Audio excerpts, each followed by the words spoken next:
Yes, people, welcome back to my channel and welcome back to my 31-day challenge where I speak in front of the camera every single day to get better and more confident. Welcome back to day 19.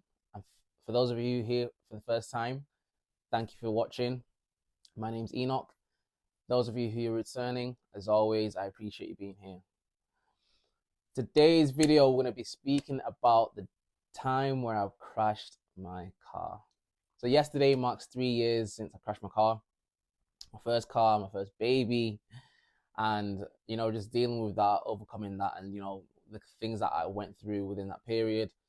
There's a lot of lessons definitely learned from that going forward, which I want to share with you guys because the whole thing was just wild, and how things turned out, how things planned together and plotted together.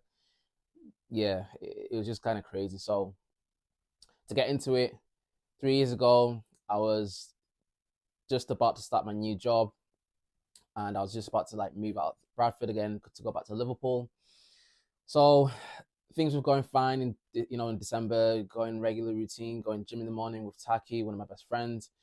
And on this day, I think it was a Friday. Yeah, it was a Friday because I remember the reason why it was a Friday.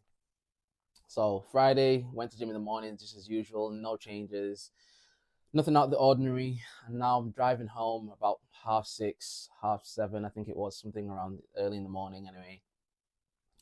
I'm driving home, and near my house there's like a long stretch of road just before you get to mine basically. And the way the road works, there's houses on the side, people park on the street, so on the road basically. So there's cars on the left hand side.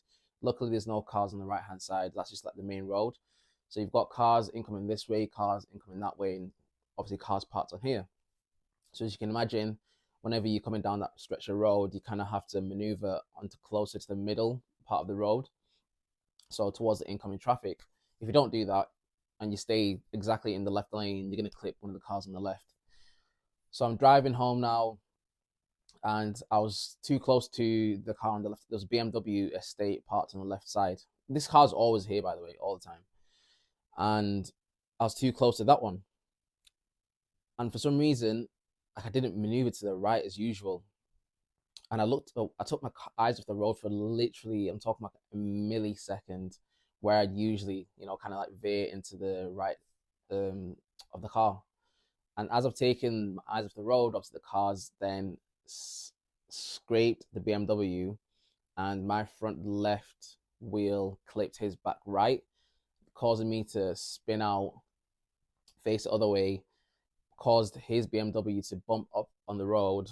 And I literally remember it as yesterday, just the confusion, just the shock, just the fear of being like involved in a car crash for the first time ever.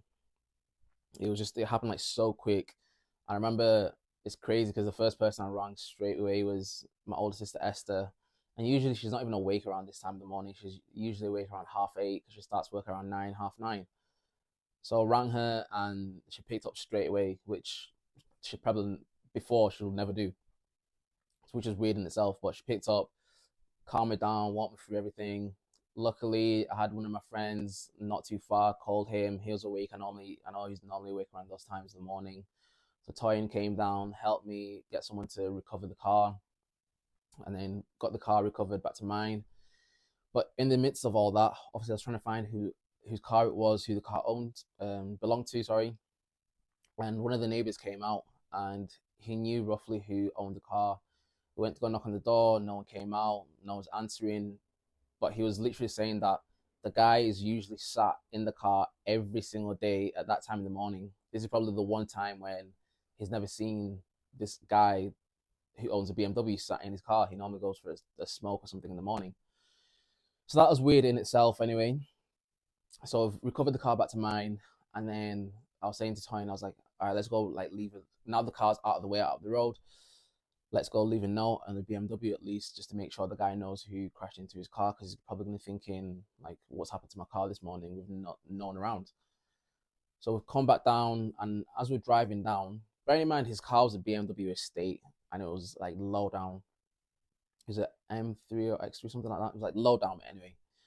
So as we're driving back, the car's not, anywhere to be found. We're like, where's his car gone? literally nowhere to be found. Turned around, started driving back towards mine, and then we got maybe like 100 yards up the road, and there's a fire station on the left hand side, not too far from where I crashed, and you can turn in after that into like one of the streets.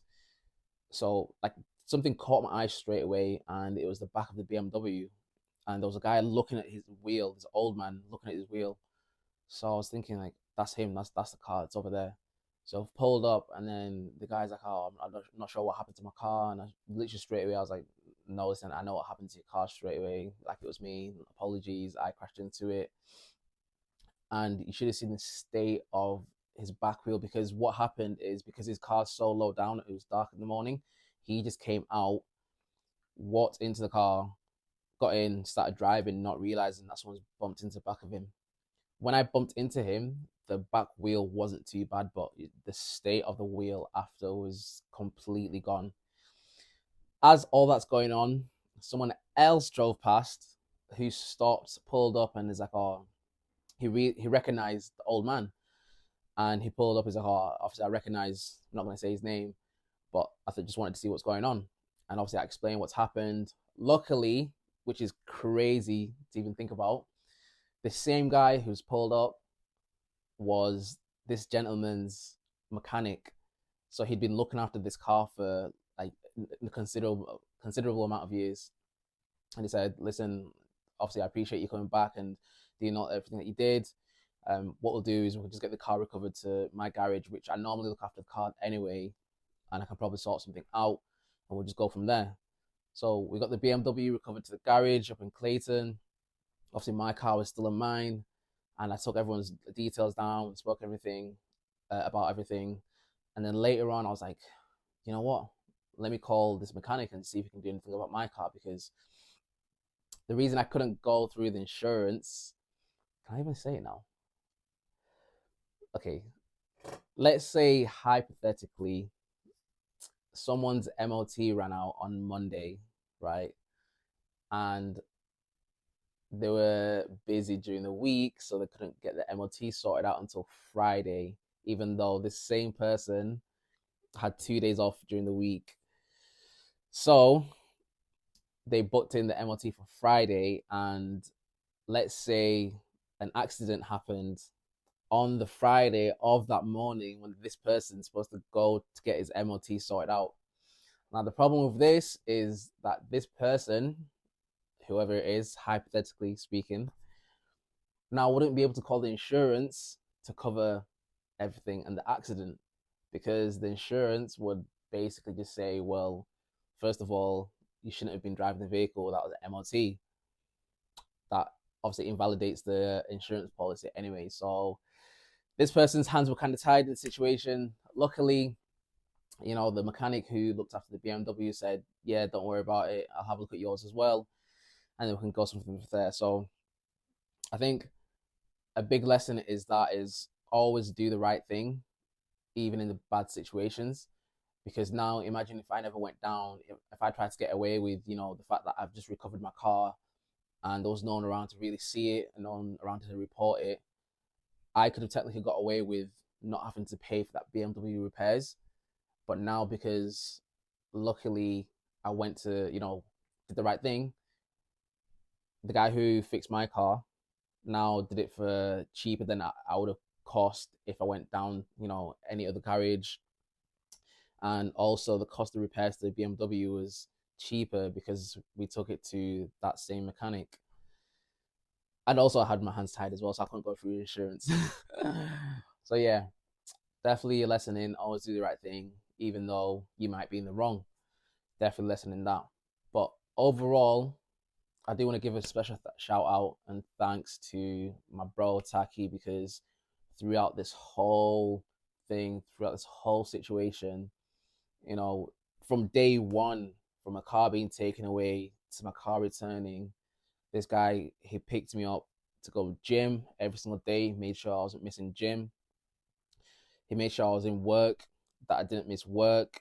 He didn't ask for a penny of fuel because he knew I was, saving up to move out. Plus, now the expenses of fixing not just one car, but two cars, a BMW and obviously my Vauxhall Corsa at the time.